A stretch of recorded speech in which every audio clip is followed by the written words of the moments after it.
My name is Brian Evans. I'm a cinematographer and fascinated with travel. In the summer of 2011, I was hired to shoot the pilot episode of a travel TV show. A few weeks later, I found myself in the Republic of Georgia.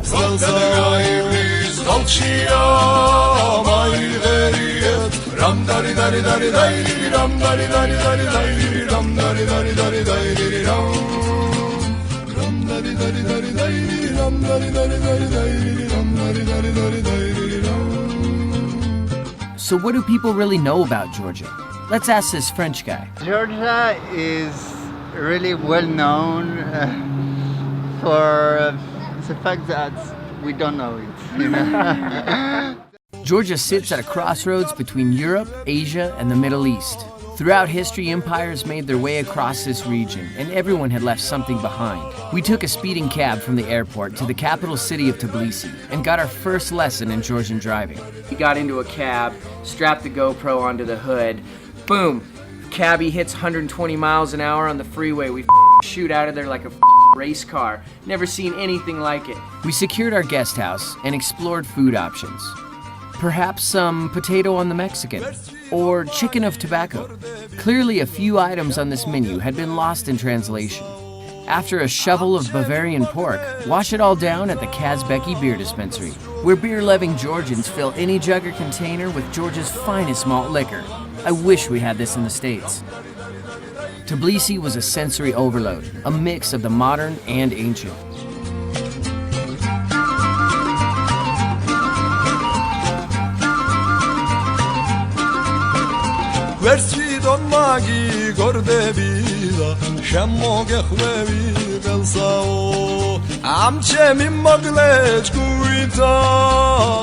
We dropped into this amazing food market, and it had a little third world status to it. It was pretty hardcore shooting in this market. We got people everywhere, really poor people. We're running around with equipment that's, you know, could be a couple years worth of their income.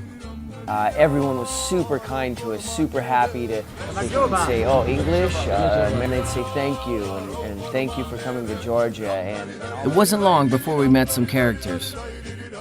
This is Goga. This guy's a freaking insane Georgian maverick, so cool. Just him and his buddy take us, and they say, okay, we're gonna go and show you some things today. So we jump into this car, and it's f***ing insane. Swerving left and right. I mean, I think he went beyond the cabbie from day one in the airport. This guy was f***ing balls out insane. Goga was taking us to some monasteries. We're talking just ancient religious history.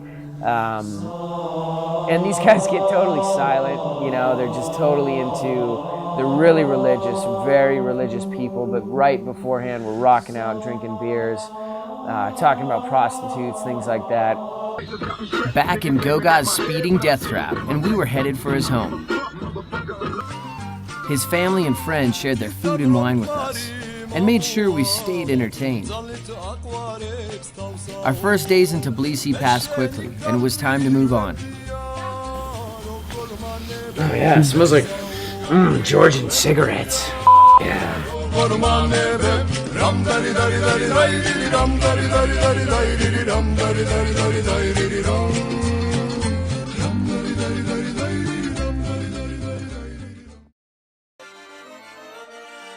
The next morning, we took a marshutka to wine country and the city of Sygnagi. Sygnagi was famous for wine.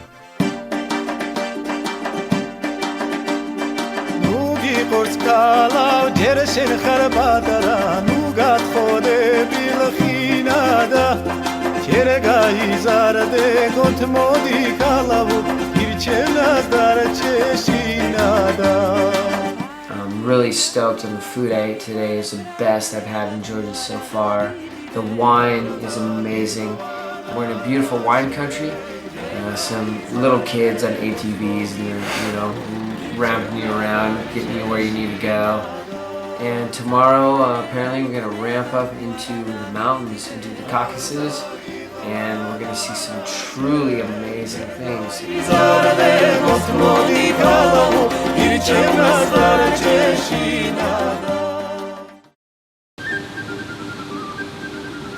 We left Sugnagi early the next day and found a guide to take us deep into the mountains.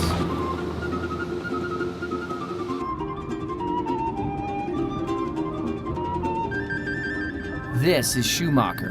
That wasn't his real name, but we called him Schumacher after the German race car driver Michael Schumacher. Seemed to give him a big ego and kept him smiling, so we kept with him. It would be a 5-hour Jeep ride on a treacherous dirt road to get us deep into the mountains and to the ancient region of Tusheti. I was about to go back in time.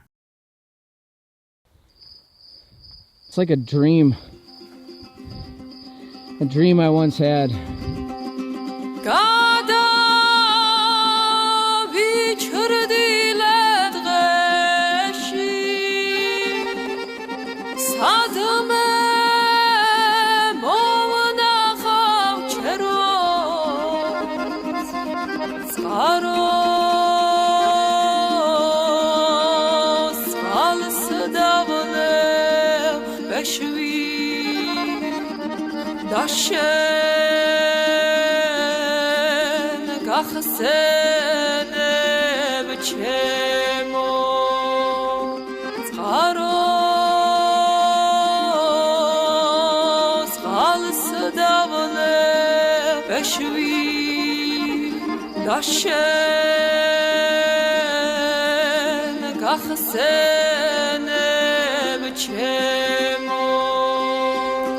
Went through the most amazing valley, most amazing mountain range I've ever seen in my life.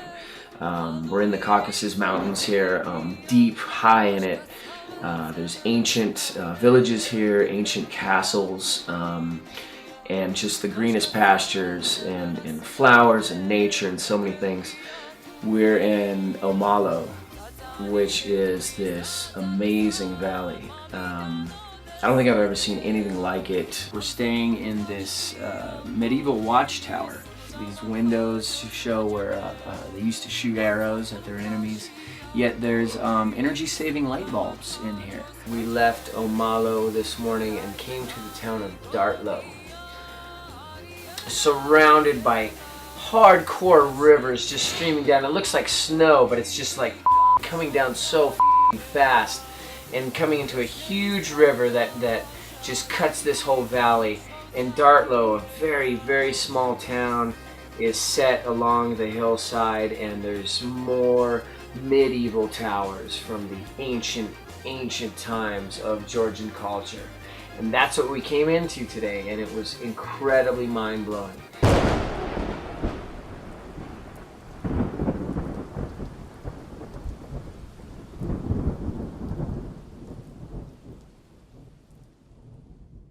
After 4 days in the mountains and a few hundred mosquito bites later, we were back in the valley and in need of transportation.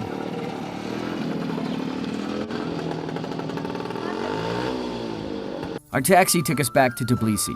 From Tbilisi, we took another marshutka towards the Black Sea. We had to take rest and stopped in a small beach town called Kobaleti. We just took a, 6-hour marshutka drive from Tbilisi to the Black Sea here. This is a little unknown village. It's not in the guidebooks.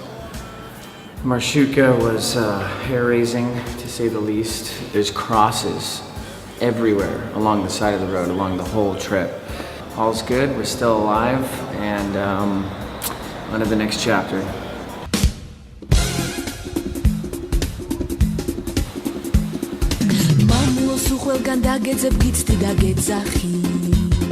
მშობელი ქუჩა მთარი ბაღი თუ ვენახი საითაც არ უნდა წავიდეს სხვა ზღაპარს ვერ ვნახავ ამ ზაფრის ფერია იცოდე ვაჟა უშენახა. Batumi, the Black Sea, a popular destination for Georgians to escape the summer heat and unwind. We were determined to find a music scene in Batumi, and we met some local musicians who invited us to their jam space.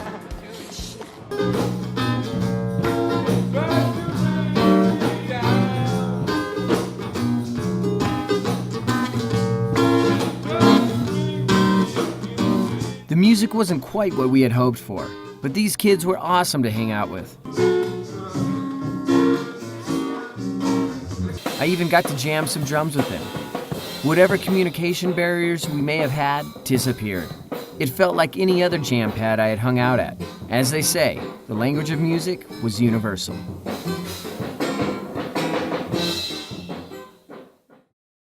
From Batumi, we took a night train back to Tbilisi. But I'm on my first train, so that's pretty cool. It's a little shaky, a little noisy. Tbilisi, the last final day. I'm gonna get some more shots out there, and then that's it. It sounded like the rails were gonna bust through the floorboard any minute. This continued all night, and I arrived in Tbilisi for our final day a sleepless wreck. I had shot over 60 hours of footage over 9 days, and had been on the greatest adventure in my life. Final daily diary. The trip is kaput.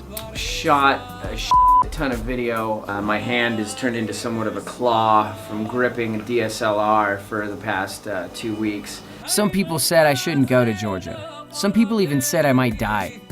That fear mentality is what keeps everyone from realizing their dreams. I made great friends and met amazing people on the other side of the world. I knew that if I had said yes to this opportunity, I would get to discover a country so few will ever visit. That alone was reason enough for me.